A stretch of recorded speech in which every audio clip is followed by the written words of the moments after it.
Shaman King es una obra que conocí gracias a la adaptación animada que nos llegó a través de la cadena Fox Kids a principios de los años 2000, y fue una de esas adaptaciones que terminó alejándose completamente del manga a partir de cierto punto. Por aquel entonces no le di mucha importancia, y si bien el final alternativo de este anime no me encantó, sí me gustó. Los años pasaron y después me enteré que el Shaman King que había visto no era el mismo que el autor Hiroyuki Takei había creado, y que de hecho la obra había quedado inconclusa en su publicación original, pero que en el año 2008 Takei tuvo la oportunidad de que reeditaran su obra, aprovechando así para darle un cierre definitivo. Como de más joven siempre le fui fan del anime y llegó a ser de mis shonen favoritos, decidí darle una oportunidad a esta versión definitiva del manga. De hecho, lo tengo completo en sus 17 tomos dobles recapitulados, y por fin pude ver el verdadero final de esta obra. Actualmente, para los que no tienen la disponibilidad del manga en sus países, hay una nueva adaptación de anime que es 100% fiel al manga y fue producida por Netflix. Y si bien considero que tiene muchísimas virtudes, desafortunadamente hay decisiones del autor que nunca me convencieron, o peor aún, me hicieron desconectarme de la obra por momentos.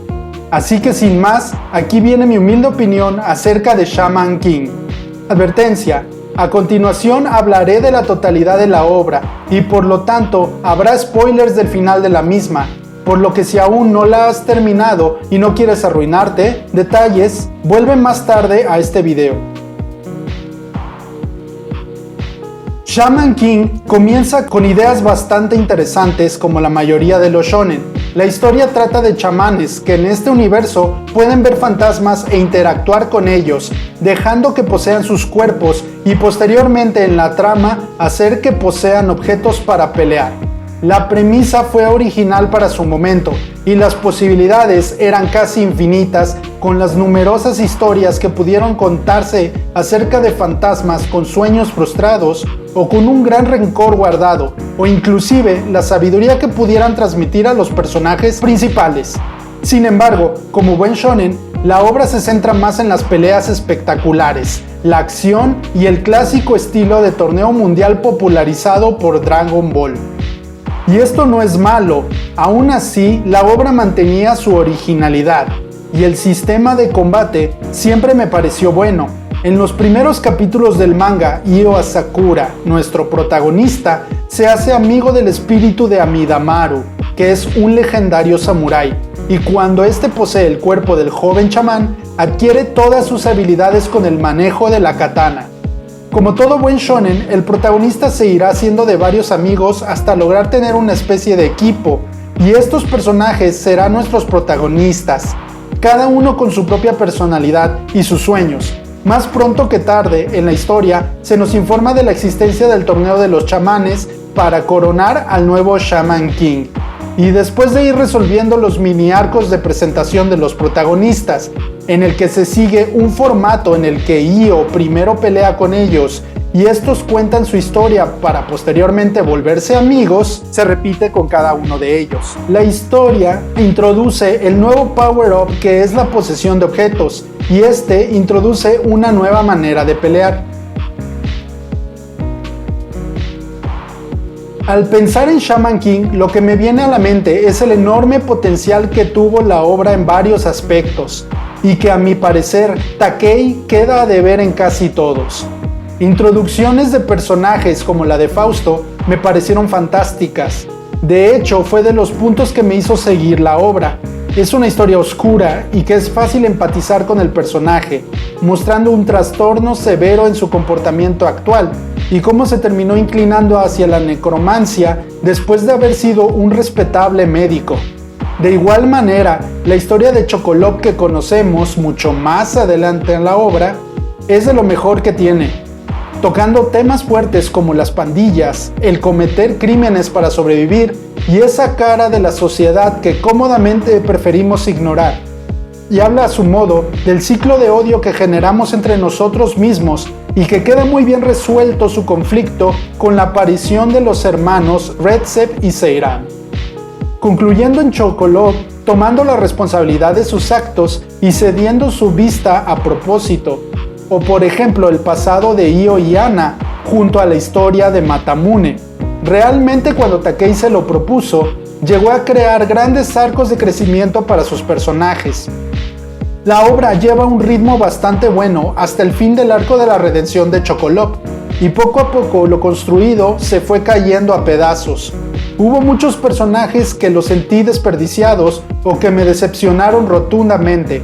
Toda la pandilla de Hao era de este grupo de personajes que el autor en cierto punto decidió ignorar, y creo firmemente que cambió su decisión respecto a ellos en algún punto del manga, ya que cuando se nos presentan a los primeros seguidores de Hao, lo hace de manera brillante y con una historia bien hecha como la de Boris, que su familia fue cazada por la creencia de que eran vampiros, o Bill, que sus espíritus acompañantes eran sus amigos miembros de su equipo de fútbol, así como el trío de brujas que fueron víctimas de la cacería contra estas, llegando a sentir un gran rencor contra los humanos.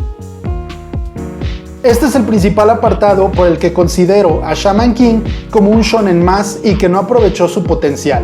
Si bien los protagonistas son muy carismáticos, la decepción que sufrí con la mayoría de los villanos fue mayúscula. Al principio se nos presentan a los ex-Lost como un grupo imponente y su líder, la Dama de Hierro, como un personaje con mucha intriga, ya que al principio su apariencia inocente ocultaba un gran poder y sus métodos eran cuestionables, pero efectivos. Todo para que al final ninguno tuviera un arco de desarrollo y que la poderosísima Dama de Hierro terminara siendo una huérfana elegida porque sí, por los fundadores Lukist y Marco. Al igual de lo ambiguo que termina siendo el pasado de estos dos, sabemos que Marco busca venganza, pero no sabemos muy bien por qué Lukist se une a Hao. ¿Qué fue lo que le hizo cambiar su sentido de justicia? ¿O por qué, concretamente? Por momentos, para ciertos personajes, se siente una escritura floja y muy abrupta, como el enemigo que usa bloques tipo Lego para pelear, el cual completamente fue ignorado, inclusive a propósito, ya que el autor hace una referencia en el mismo manga, o Mohamed y Han Sang-chin, que parecían los miembros más importantes del grupo y nunca supimos nada de ellos. Lo mismo pasa con todo el equipo Gandhara. La obra comete el que a mi parecer es otro de los grandes errores del shonen, y es quitarle peso a la muerte de los personajes. Hasta cierto punto tiene sentido la interacción por el contexto del universo de ser chamanes.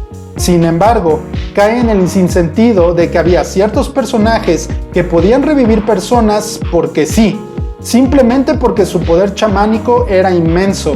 Esto aunado a la mecánica de que cada vez que volvían a la vida se hacían más fuertes, hizo que se abusara demasiado de este recurso, y creo que Len Tao termina reviviendo como unas 3 o 4 veces a lo largo del manga.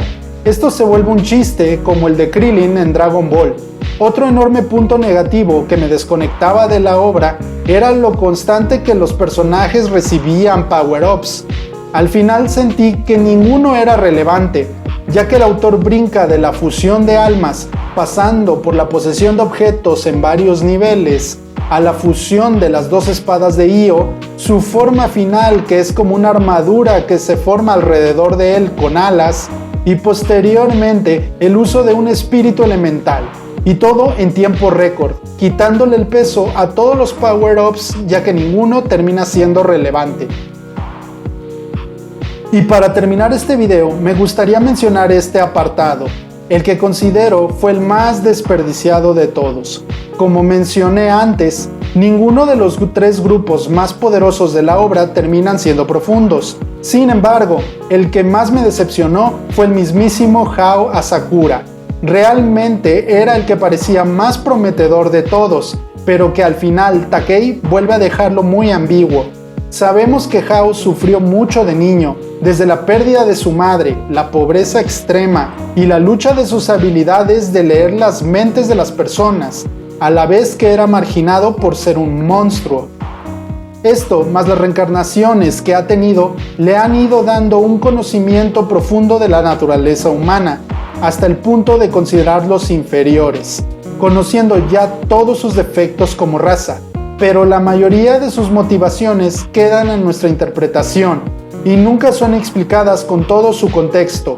Creo que no hubiera estado mal un arco dedicado a Hao para conocer más sus motivaciones, así como el de Masamune. Y es que siento que el personaje de Hao, por su naturaleza, era el adecuado para explicar muchos defectos de la raza humana, siendo la prueba viviente de que nosotros como humanos cometemos siempre los mismos errores y que pueden pesar más nuestros defectos que nuestras virtudes, a perspectiva del villano, claro. Quizás estoy exigiendo mucho de la obra, pero el autor había dejado pinceladas de lo que pudo haber abarcado.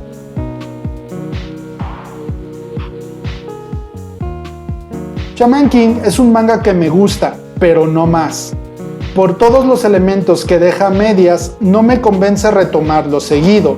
Siento que se nota un claro bajón en la obra casi a la mitad de esta. Mucho puede tener que ver con la presión que sufren los mangakas para generar rating, y Hiroyuki Takei no fue la excepción.